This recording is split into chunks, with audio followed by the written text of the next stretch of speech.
First things first, monster game tonight in Philly. Top two teams in the East, Nets and Sixers. Will this be an Eastern Conference Finals preview?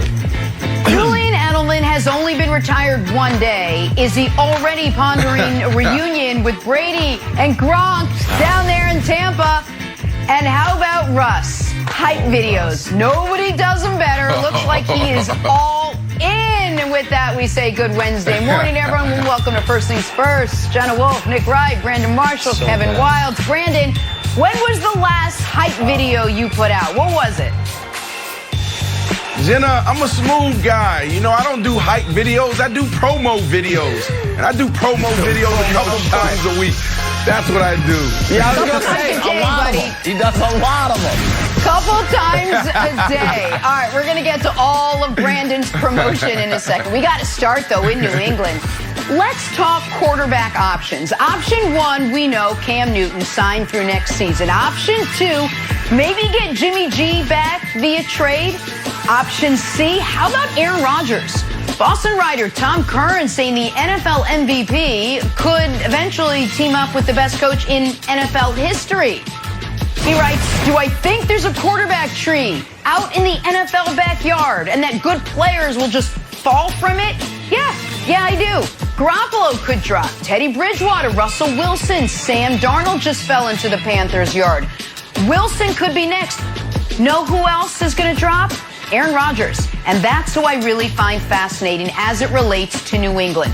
Brady beat back the Garoppolo challenge with the Super Bowl wins, but the Patriots didn't fold their tent and commit to him. That was their mistake. Is that a cautionary tale for Green Bay now? If it is, and the Packers decide to move Rodgers, would Belichick be interested? It's a fascinating concept to think about Aaron Rodgers up there in New England under Bill Belichick. Brandon, I'll start with you. Any chance something like this could actually happen? Jenna, you guys know how I hate speculative stories. Come on. This is what we're talking about to open up a beautiful Wednesday morning. Oh, come on, Look, Brandon. There's zero chance. There's zero chance of this happening. Everybody just need to relax.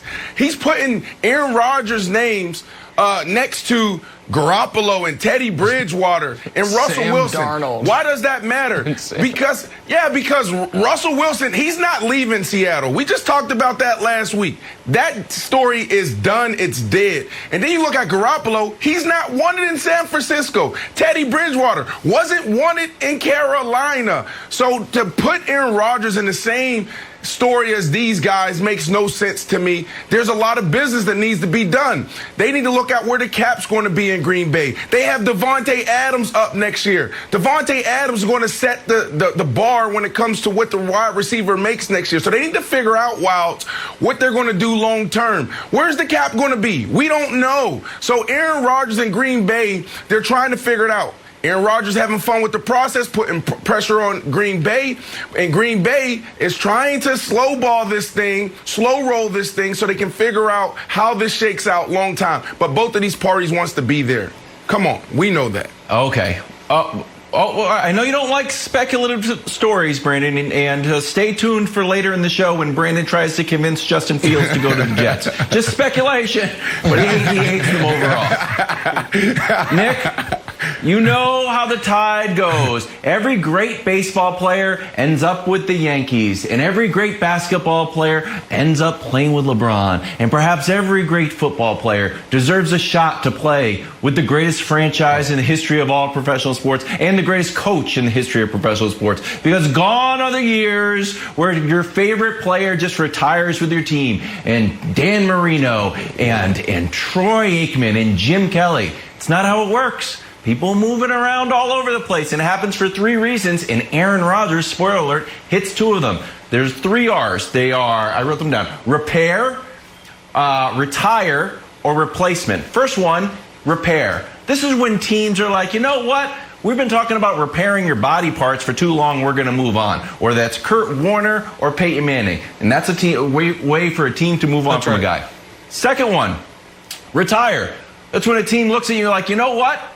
More yesterdays than tomorrow for you. You're probably going to retire pretty soon. We're moving on. That's Phillip Rivers and Tom Brady. And the third one is replace. That's when we like the new guy more than we like you. That happened to even Tom Brady with old Drew Bledsoe. Like, you know what? We like Tom Brady. It happened to Aaron Rodgers, too.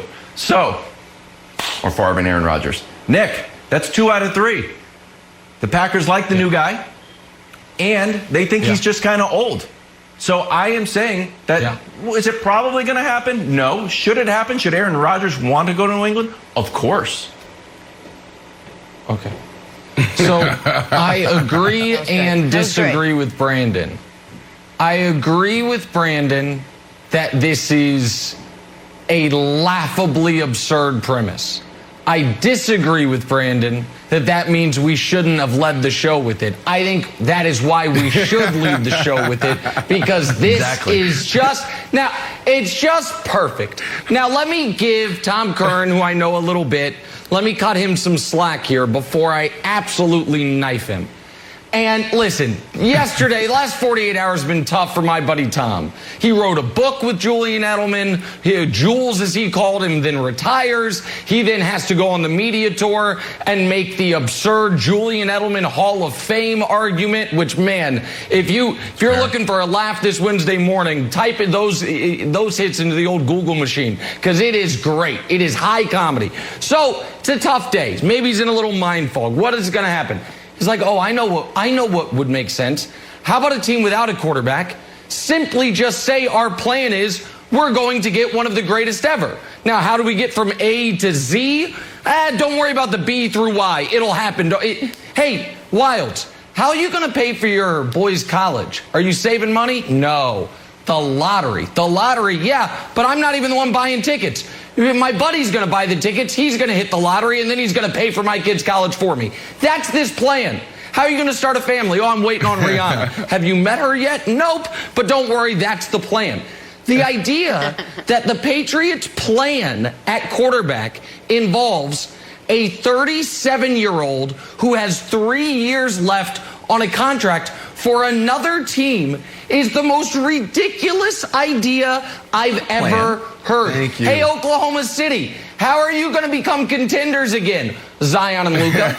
Oh, do they want to come there? No idea. Are they tradable? No, probably not. But that's the plan. It was a pipe dream for Tampa, and they got Brady, Nick. It was a pipe dream for Tampa, too. They got Brady. They won a Super Bowl. Brady. It happened so fast. There's a path. There's a path. So Bill Belichick is the king. Just real quick, Brandon. I was just going to say, Bill Belichick is the... was a free agent. Tom Brady was a free agent. Am I wrong? Aaron Rodgers' contract expires next year, no. The year after that, no. Oh, after 2023, when he's 40 years old, is when his contract expires. Is that the plan? A holding pattern for the next 3 years, Nick, waiting on Rodgers, Brandon? And think about this. Bill Belichick is known to be one of the greatest, not just because X's and O's, but because how he also let go of players at the right time. He tried to let go of Tom Brady when he was around 37, 38 years of age. So now you're going to bring in a guy at 38, 39. No, it's not going to happen. And then think about what happened in 2005. Aaron Rodgers fell all the way to the Green Bay Packers, and he sat on the bench for a couple years, and he absolutely hated it because he was behind Brett Favre, not only because he was waiting, but because the conversation every single day, can he fill the shoes of Brett Favre? So now he's going to take himself, make the decision to go to New England and try to fill the shoes of Tom Brady? Absolutely not. Come on, Tom. You know better than that. Tom Curran from... All right, meanwhile, we're still waiting on a potential restructure of that deal for Rodgers, so see if that changes anything, and maybe that puts him out there. I'm with you, Wilds. There's a little possibility. The door's ajar. Hey, we got to talk more about Russell Wilson's latest hype video. I'm hyped. Guys are hyped. We're going to break it down fully next. First things first. It almost Retweet worked. Or delete. Here we go. Check out Russell Wilson's new hype video. Woo. Nobody does these better. Posted it to social media yesterday, thrown with shoulder pads on, doing some ab roller work. Brandon, would you retweet or delete Russ's new hype video? Well, I wish I had two options. I wish I could, retweet the video and delete the caption. It takes a wolf to catch a wolf. What is that?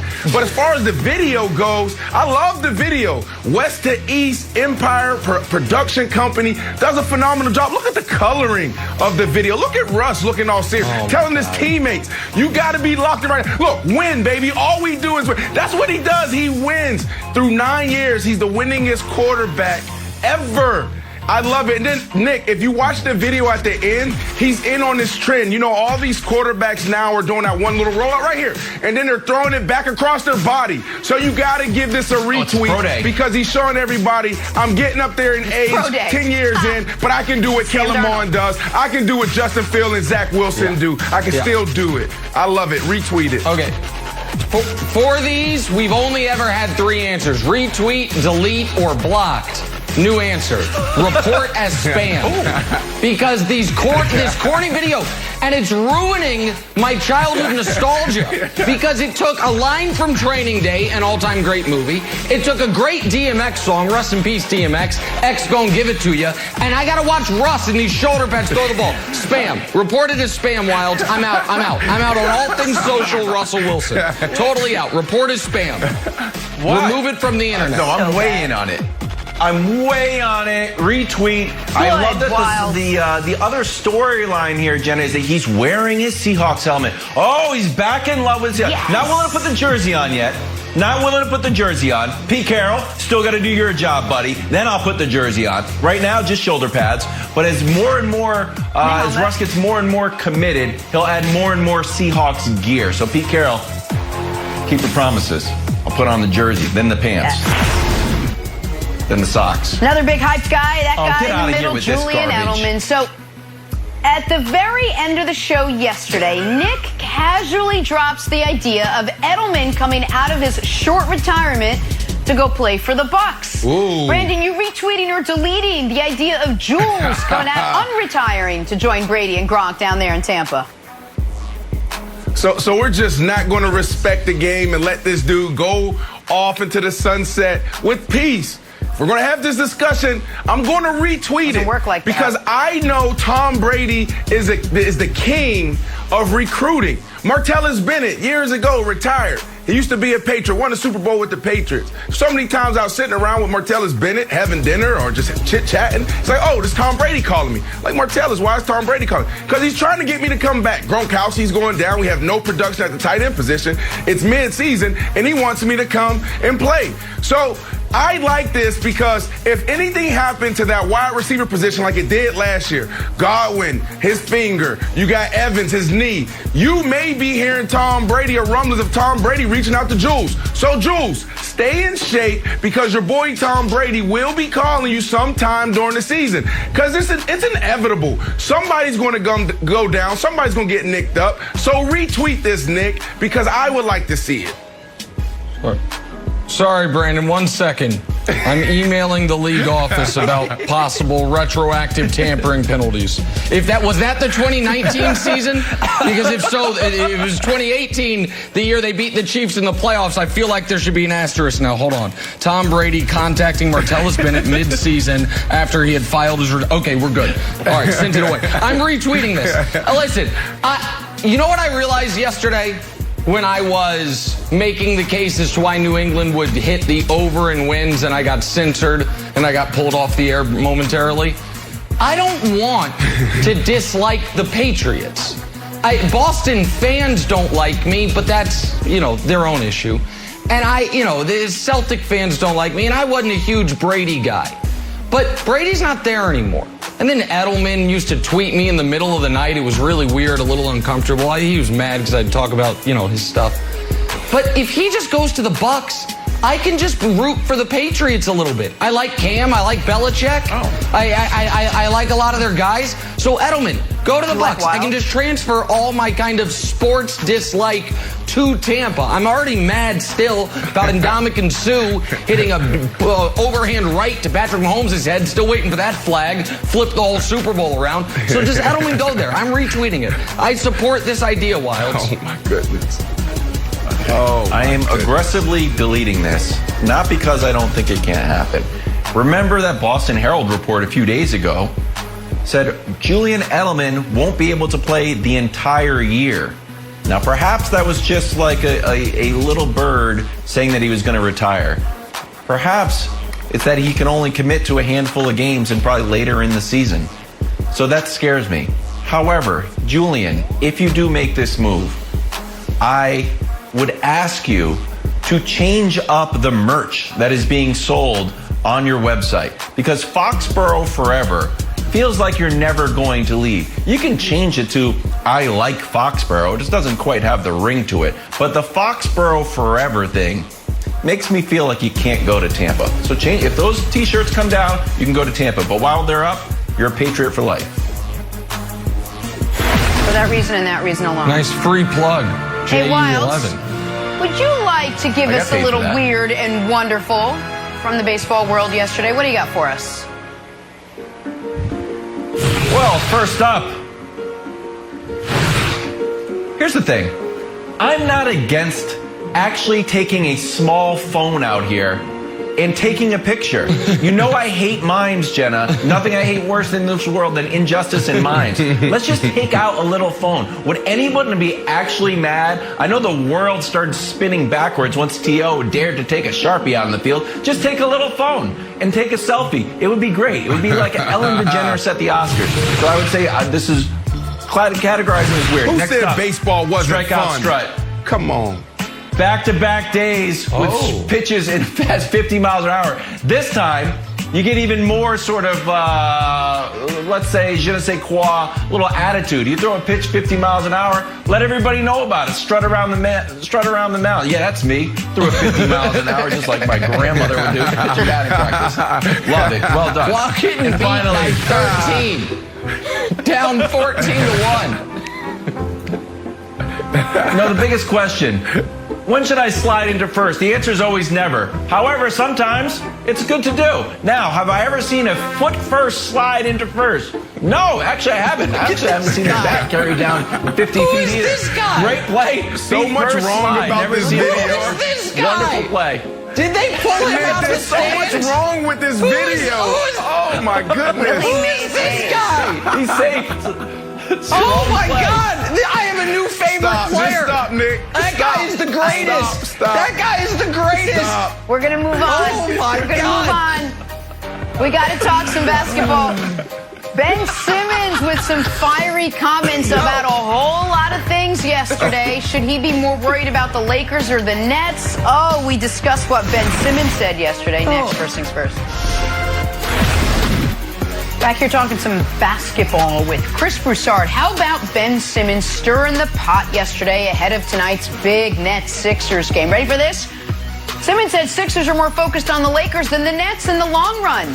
He said this on a potential rivalry with Brooklyn. Rivalry, he said, I mean, if they keep that same team, definitely, but it's going to be hard to do that. We're going for the past champs, the Lakers. They were the ones that won the championship. So you got to give respect to them. Obviously, Brooklyn has a lot of talent, but at the end of the day, there's only one ball, and you got to play defense. Good morning, Chris Broussard. What do you make of Ben Simmons' comments, good sir?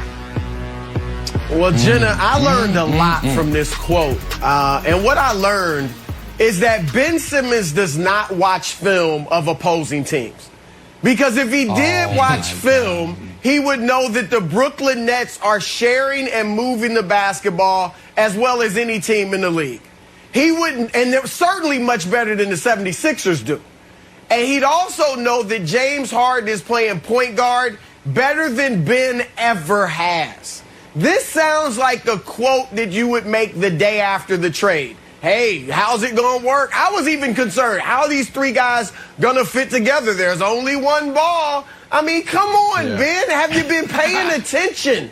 The defensive quote, of course, makes a little more sense, but even that's outdated. Here's some numbers to educate Ben Simmons and Nick, because Nick will no doubt in a few moments say they're 25th in the league in defensive ranking. All right.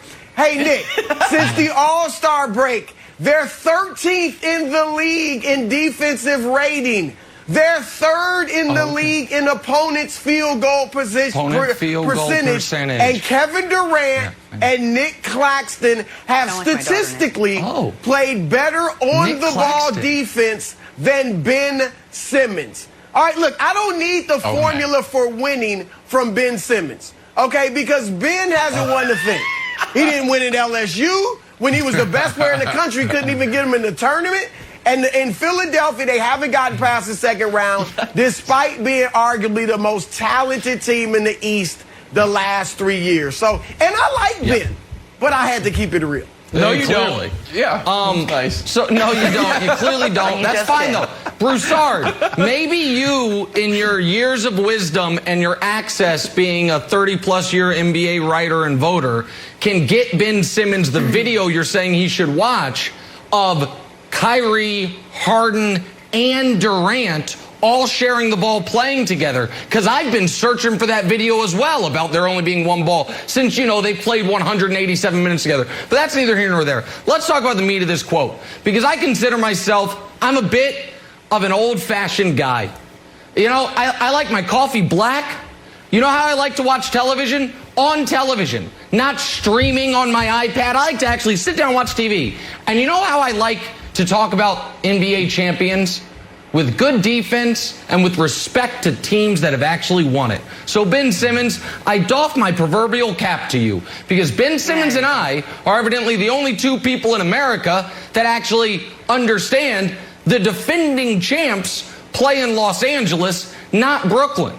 We're evidently the only two people in America that, unless you want to go through kind of ridiculous gymnastics to be like, actually, the Nets are good at defense, acknowledge, yeah, we've never had a champion be terrible defensively, and the Nets, while I don't think I'm going to say it in quite the voice Broussard used, are 25th in the league defensively. Here it comes. And so is some of this Ben Simmons a little, call it salty, because he was almost the one traded for Harden? Yeah, I think so. I think Ben Simmons has a point to prove that Philly was lucky that the trade they reportedly offered was not made. So I do think there is a little extra oomph here for Simmons, but I also think, Brandon, it is spot-on analysis, and I can't disagree with a single thing he said.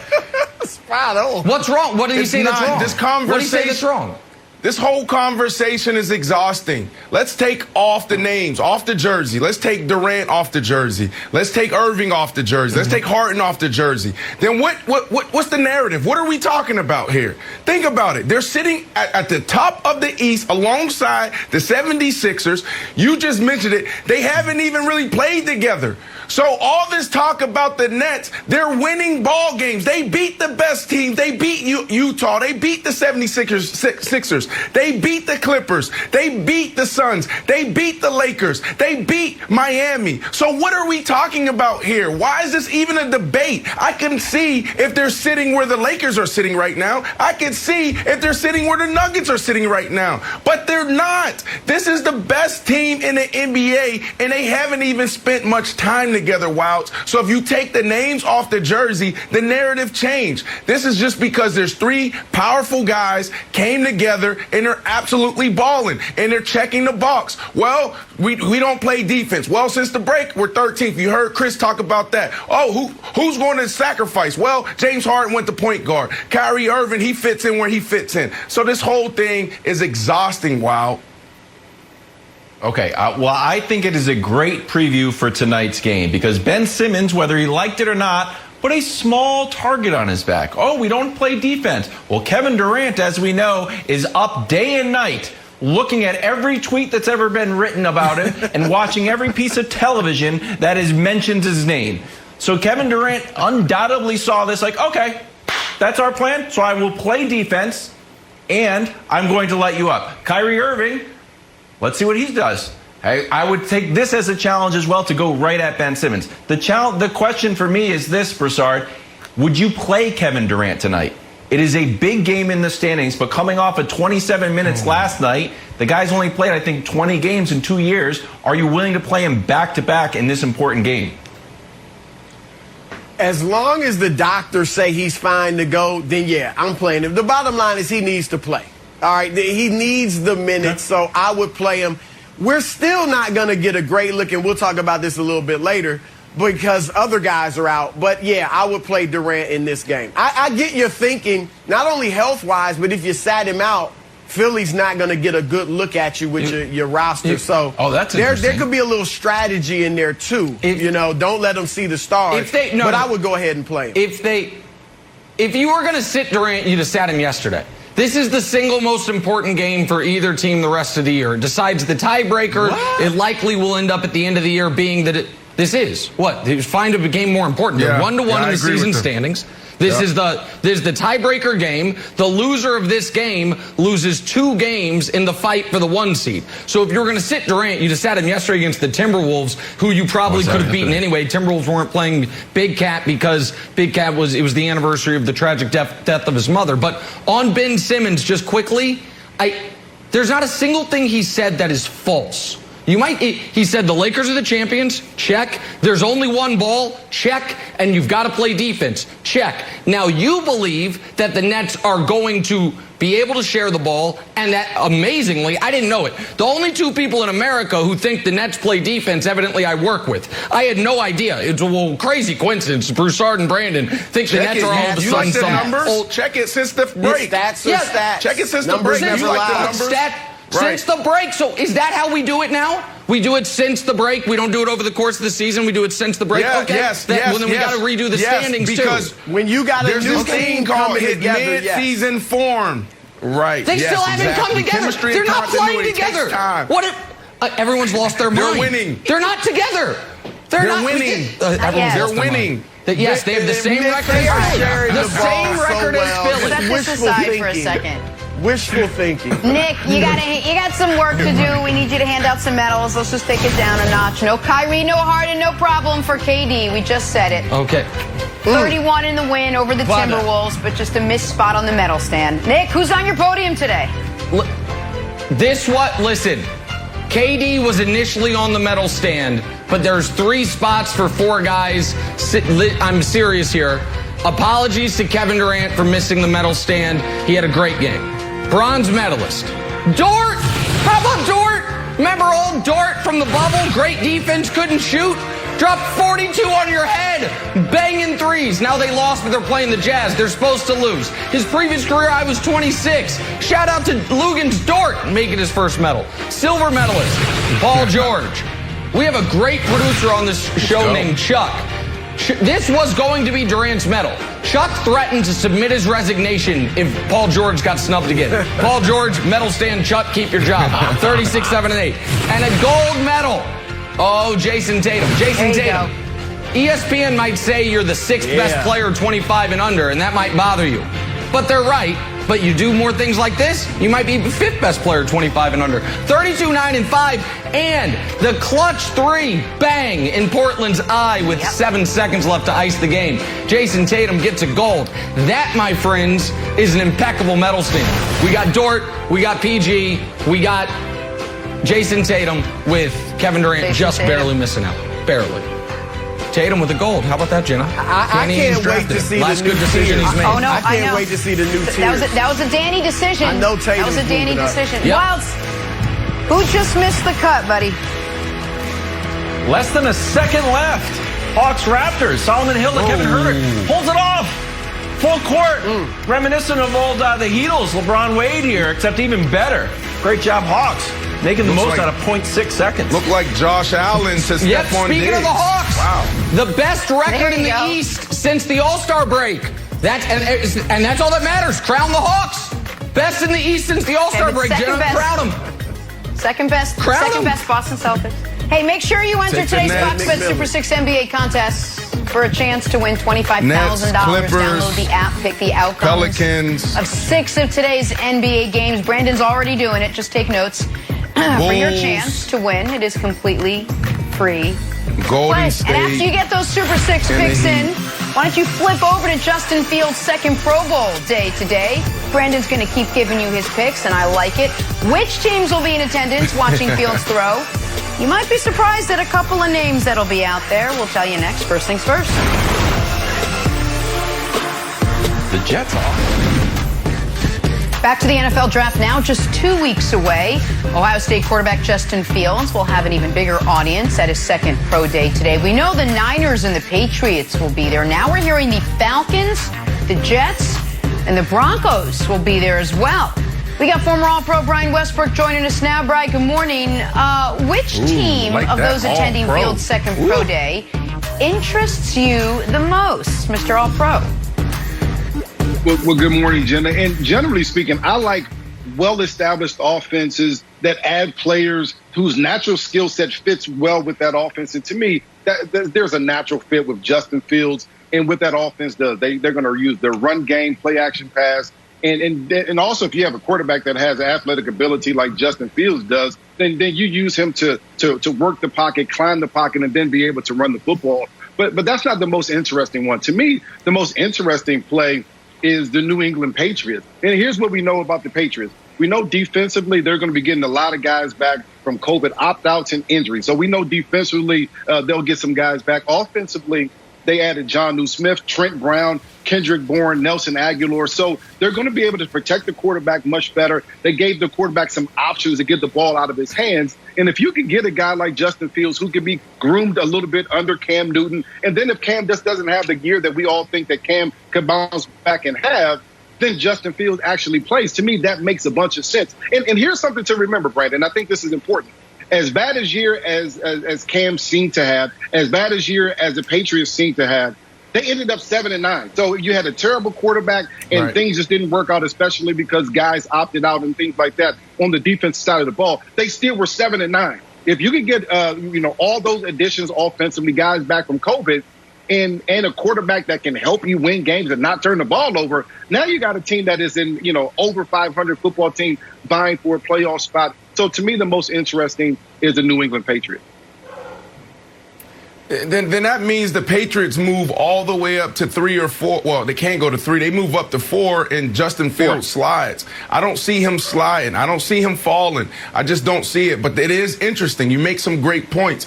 You also have some interesting teams out there like the Falcons that's attending. And then obviously you have the 49ers, the big two. I call them the big two, the 49ers and the Jets. Look, I like them in New York. You guys have heard me for weeks talk about Justin Fields and the Jets. Hell, I just tweeted Woody Johnson this morning. He's asking what should we do with the number 2 pick. Well, Woody, Justin, I'm telling you right now, buddy, I'll give you a call after the show. And the reason why I like it, one, because yes, I'm a big Jets fan. I love the organization, and it's time. New York Jets, it's time. It'll be great for football, it'll be great for the city. And if you go there and win, you're a king forever. This fan base have been dying for a winner, and we came close years ago when you had Sanchez and you had Rex Ryan, that great defense, and Darrelle Revis and all those other guys. So you insert him with Mike LaFleur, Matt LaFleur's brother, who comes from the Shanahan tree. It's a great offense for this type of talent to be in.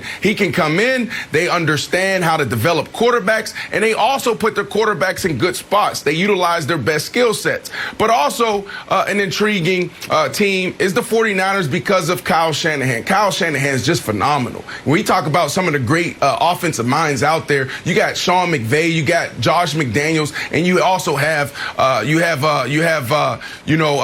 Kyle Shanahan sitting right there. What he's done with that Shanahan offense, he's added some college flair in there, some tempo, and he's just lights out calling it and also drawing it up. So I have to go with the Jets, obviously, but the big two for me, Nick, is the Jets and the 49ers. So this show skews very favorably to Justin Fields. Brandon thinks he should go number 2. I think he will go number 3. But let's, for the moment, assume the odds makers, because you can gamble on this stuff, are correct. And the odds makers say, we know who's going number 1. We know who's going number 2 in Zach Wilson. And we almost know who's going number 3, and they say it's Mac Jones. So let's remove those teams for a moment. I know everyone talks about Atlanta drafting a quarterback, I don't think those people have looked at what Atlanta did with Matt Ryan's contract. He is absolutely tied to them for this year and the 2022 season. It's a dead cap hit of $40 million to move off Matt Ryan after next year. So I think you can remove them. The next team on that list then is Denver. And if Justin Fields slides to 9 and Denver doesn't take him, given their quarterback depth chart, it is an unforgivable mistake by John Elway. Denver right now has the saddest quarterback depth chart maybe in modern NFL history. It is Drew Lock. It is then Rippon, the nephew of the good Rippon. And then who's the third guy? Oh, Driscoll, Jeff Driscoll. And that is because since John Elway has taken over, no team has had more bites at the apple almost at quarterback, and certainly no team has been worse at it. Elway took over after they drafted Tebow, and here's what he's done. He drafted Brock Osweiler, Zach Dysert, 7th rounder, Trevor Siemian, 7th rounder, and by the way, Siemian for 7th round, that was fine. Paxton Lynch, maybe the worst first-round pick at quarterback ever. Honestly, it might be Paxton Lynch. Chad Kelly and then Drew Lock in the 2nd round. So they keep trying to get a quarterback, and they keep failing. So I don't root for the Broncos. They're in the AFC West, longtime rivals. The only Bronco I've ever liked are Shannon Sharp and Mark Schlereth. But if Justin for the Fields Broncos. Slides to 9. Wow. Oh, okay, that's right. That's right. Jeez. That's right. My bad. I don't think of you as a Bronco. Buddy, I was drafted in 2006 there. I know. That's a bad job by me. All the teams, I don't associate you with the Broncos. I associate you with the Jets and the Bears. You're right. Yes, I should have said the only longtime Bronco. You're right. My apologies. As soon as I said it, I was like, oh, damn. I just tried to move past it. And Wilds, you're right, Brandon. My bad. It's terrible.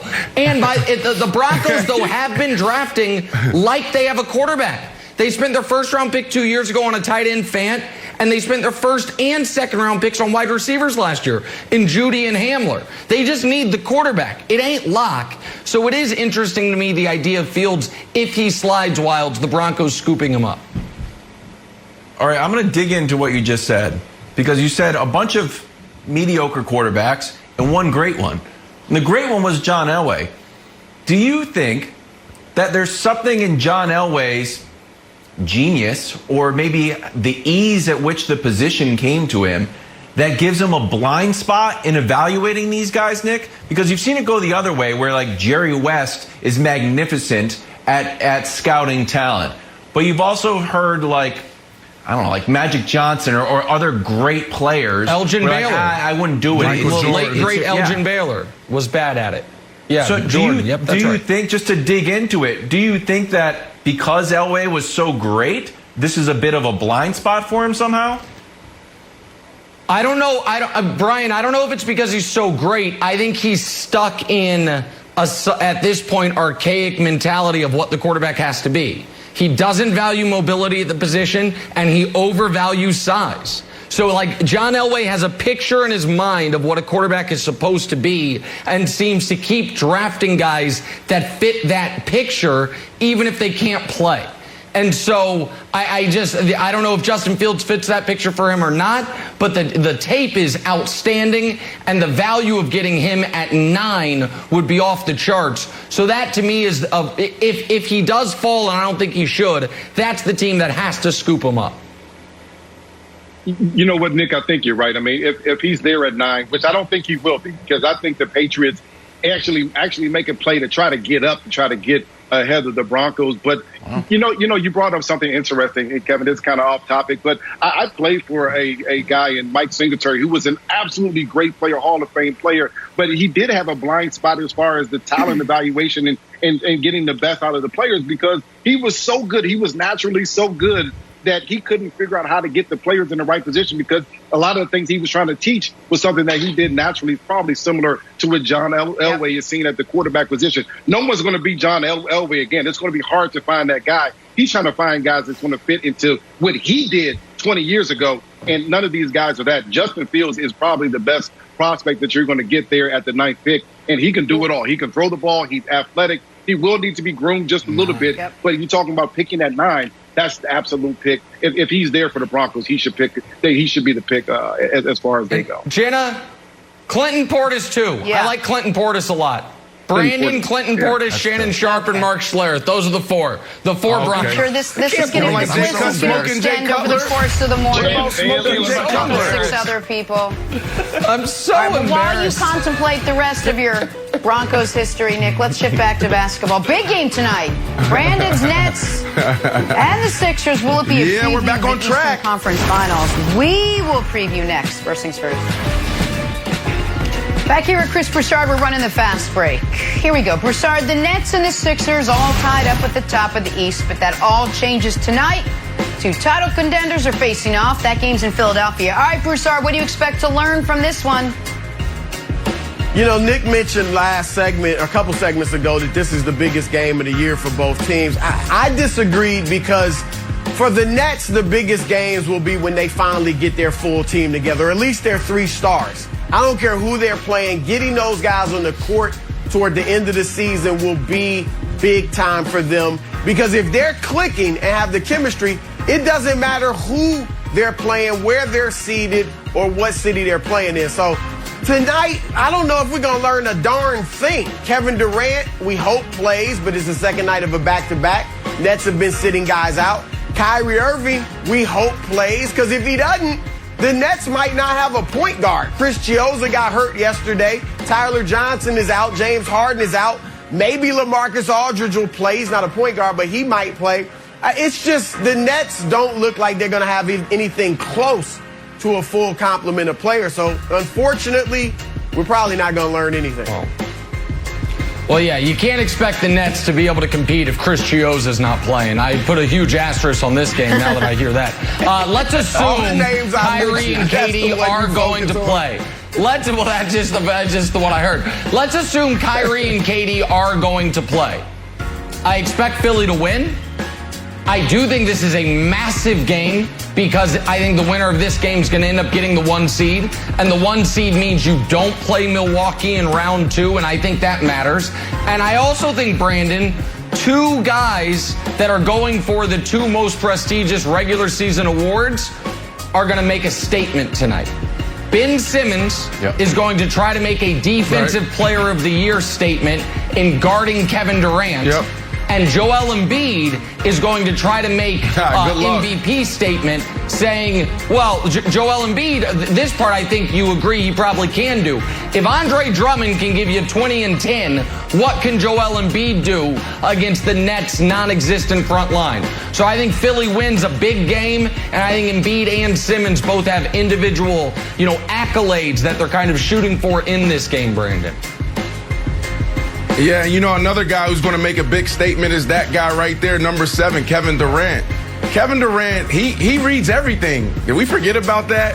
He's on Twitter. He's on Instagram, DMing Michael Rappaport. You don't think he heard Ben Simmons' comments talking about, they got to play defense. There's 1 ball, et cetera, et cetera. So he's going to go out there and make a statement. He'll probably drop 40.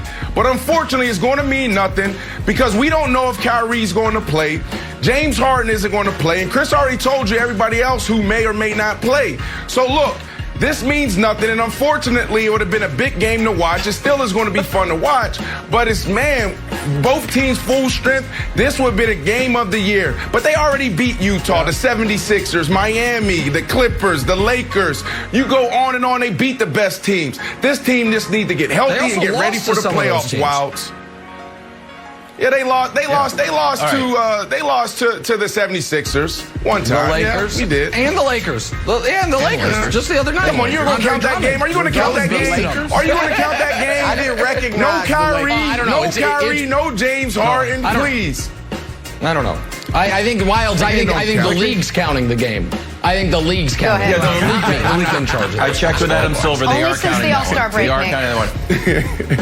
You know who made his triumphant return yesterday after a month full of DNPs? DeAndre Jordan. Welcome back to the roster. Yes. Went 5 for 5, gave us 13 and 7. So is DeAndre in the lineup or not? Maybe that was the warm-up game to try to stop Embiid. Oh yeah. Can I ask you a quick question? No. Wait, Brandon, they I need got to a get him question used for to you. playing What for stat Drummond line? and Embiid. That's for sure. Could be. What stat line would Joel What you Embiid got? have to have tonight for you to be worried about the Nets? For you to say, okay, maybe there's an issue. No, I'm already worried about Embiid. Embiid is the most dominant player on the planet, so he just needs to do what what he's already doing. I mean, we're depleted over there in Brooklyn, so it's going to be tough for the Nets without Kyrie possibly and James Harden. Nick, what was that? Here's the thing, too, You gotta Nick. shake. It's going to be hard for him to make a statement with the Nets so injured, even if he plays huge. All right. Let's talk some Boston Celtics now. Big night for Jason Tatum. Clutch 3 in the final 10 seconds to seal a win for Boston over the Blazers. 32-point night for Tatum. Celtics have won 6 of their last 7. Hey, Broussard, did you hear? The Celtics have won 6 of their last 7. You think they're showing signs of being an actual contender in the East now? They are showing that they're what we thought they were before the season starts, about the 4th best team in the East. They're not as good as Philly, Milwaukee, and Brooklyn, but they could be a spoiler. Like, they could upset a Milwaukee or something in the second round. They can't win the conference, but they could upset somebody. Look, this team is talented. Now, again, I'm not picking the upset, but I'm saying if they get their act together, they are a little bit, they could be a dangerous spoiler, but no way, they can't win the East. Okay. They are talented, and they need to get their act together. They need to gel a little bit. There's a little bit something missing, a leadership spark. There seems to be something wrong in the Celtics' karmic universe. You know why? It's because you treated Isaiah Thomas poorly and shipped him off to Cleveland. Well, the Pelicans are not renewing Isaiah's 10-day contract. Isaiah's going to be a free agent. Danny Ainge, I know sort of the restraining order prevents you from watching the show sometimes. Jenna talks to you about you so much. But give Isaiah a shot. Bring Isaiah back to the squad. Let him be the gel. Let him be the spark that propels the Celtics this year. Absolutely not. Chris, you're off. Come on, man. They played against the worst team. They beat the worst team in the NBA, the Rockets. Then they played the Hornets with no LaMelo. No Melo. Come on. And then the Knicks. The Knicks are the Knicks. The Timberwolves. The Timberwolves are the Timberwolves. And then the Nuggets. Nick, what did you say? You had Joker sitting in the rafters because he was so mad and disappointed. He didn't even really play. Yeah. So the only real team that they beat is the Blazers, and the Blazers are just okay. So, come on. This is not even a conversation. How you disrespect the Nuggets like that? Well, no, Joker was sitting in the Denver game was. The Denver game was weird. I think Brandon's point is that Boston was down 10 and then went on a 31-3 run to beat the Nuggets. And so it was kind of an outlier thing, and that's when Joker went to the rafters. I'll give him credit for that win, but none of it matters. Listen, I can't believe the participation trophies we're trying to hand out on Worcester Ave. Listen, Boston, window, closed. And congrats, you're 3 games above 500. Congrats, you're a second-round exit. Here's the problem for Boston. As much as Broussard loves and adores Jason Tatum, in the East, will Jason Tatum ever be better than Giannis? No. Will he ever be better than Joel Embiid? No. Will he any time in the next 4 years be better than Kevin Durant or James Harden? No. So your best guy is not as good as the best guy on the 3 teams you're competing with. That's the problem. So no, they're not contenders this year. They're not going to be contenders next year. They don't have assets, and if they did have assets, Danny Ainge wouldn't trade them because he hoards them like old troll dolls that he thinks he's going to be able to sell in 60 years and get rich off of. It's not going to happen. So no, I'm glad they're back above 500. Applause, participation trophy, and good win last night. But give me a break. So annoying. So mean. So annoying to my Celtics. So mean.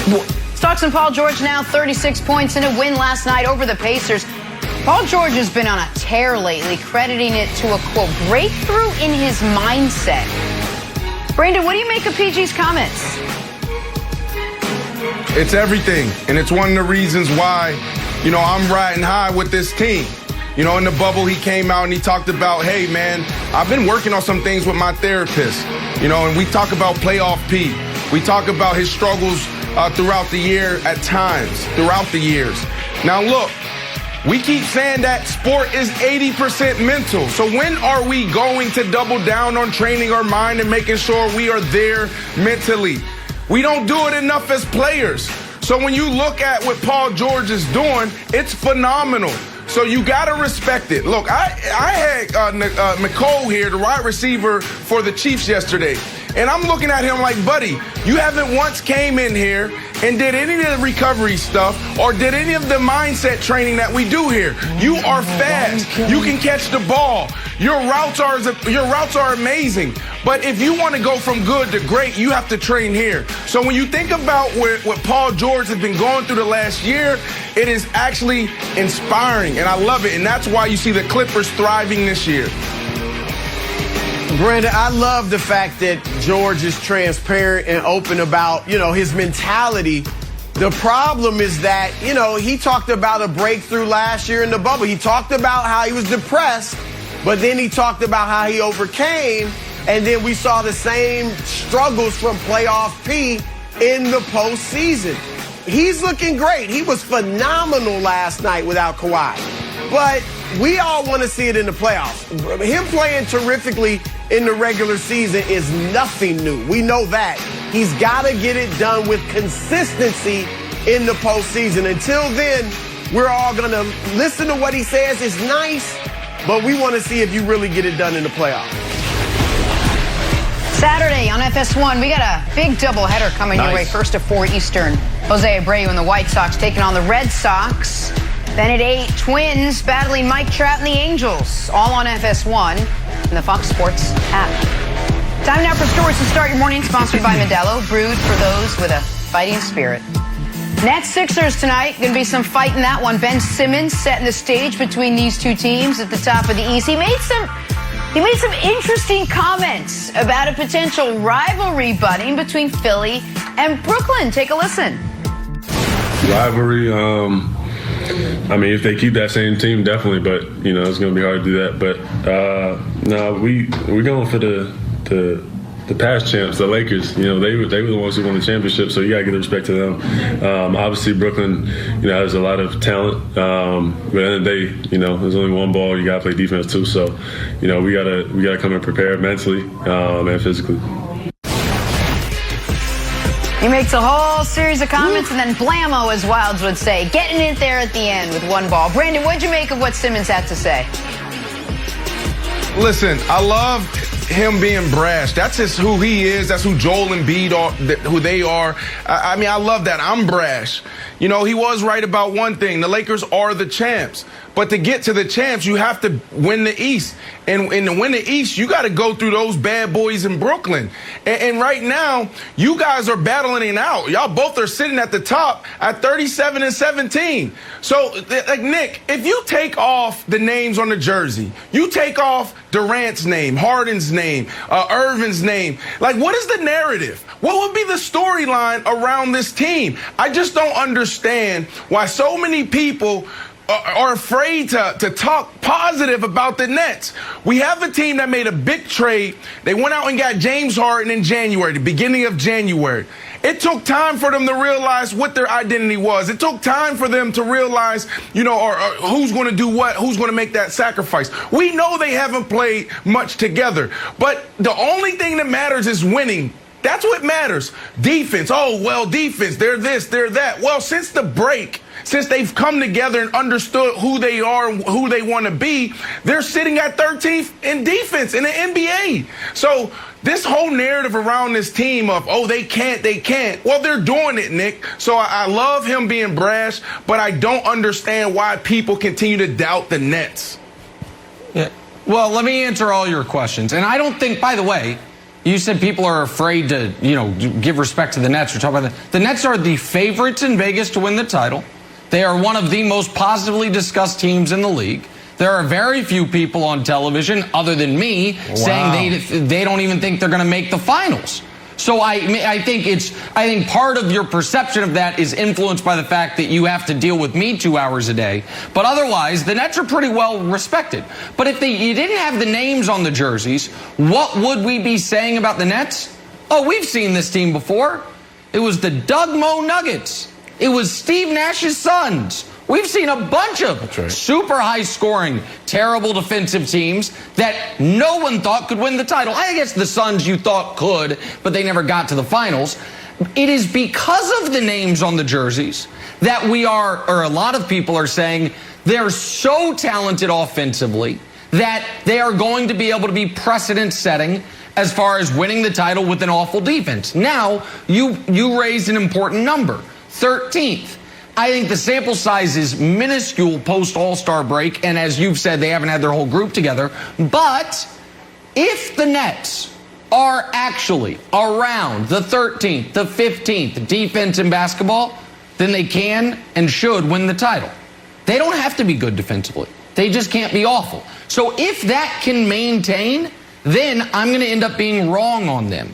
But Wilds, I thought Ben Simmons' quote was full of truths. The first part, which was totally overlooked, he's like, yeah, it could be a rivalry, but it's going to be hard to keep that team together. That was the first part. That's a fact. It's going to be very hard to keep that team together long term, but we're talking about this season. The next one was, well, we got to actually go through the champs are the champs, that's the Lakers. And the last part was what I've been saying, a lot of people have been saying about the Nets all year. And there is a plus and negative to the Nets being in first place in the East despite not having their full unit together. The plus is it speaks to how amazing the talent on the roster is. The fact that they've only played 7 games together and they're still tied for first. The negative is the only one ball thing is still a question. We still don't actually know what this team's going to look like, in a 7-game series, all playing together, assuming they're all together. So I thought Ben Simmons raised all fair points, and I echo, it's a lot of what I've been saying all along. I totally agree with you. I don't think Ben Simmons was trolling. I thought it was a pretty transparent issue and a pretty transparent answer. Jenna, you know who else says this? Every single 4 years or 2 years, the people who run USA Basketball, when you start making up the roster, someone has to raise their hand and say, hey, you know what? There's only one ball. Why don't we invite Tayshaun Prince to get him a jersey? There's always some defensive stalwarts on that squad because there's a ceiling to how much scoring you can do, Brandon. There just is. We just saw the JV Lakers, minus LeBron, minus AD, and minus Kyle Kuzma, blow them out by 25 points. Because every team can score. Lou Dort just put up 40. If we wanted to elevate a G League team into the NBA, the G League team would score 100, 110 You're talking points about sometimes. the Lakers. Everybody You're talking can about score. the Lakers playing the Nets with no James Harden and no Kyrie Irving. Game was within 4 points Kyrie before he was played for ejected. 3 quarters. Kyrie the played. game was within 4 before the game. Come on, Wilds. I looked into my better crystal than ball. that, man. You guys were going to lose that game regardless. Oh my God! They're just winning. They're winning. What is the discussion? They're winning. Let's just talk about tonight's game per se quick before we say goodbye to here. Nets Sixers, hey, they're tied atop the East. Brandon, what do you expect to see tonight if KD and Kyrie both play? What do you want to see? Sixers Nets. Absolutely nothing, because we don't know if Kyrie's going to play. There's no James Harden. If they play, I expect them to go out there and do what they've been doing. They're going to go out there and win. Look, they played January 7th, the Nets won. They played February 6th, the 76ers won. We'll see what happens. Nick? Embiid makes an MVP statement. Simmons makes a Defensive Player of the Year statement. Sixers win. That's my pick. Sixers. Talk about it tomorrow. Undisputed right now.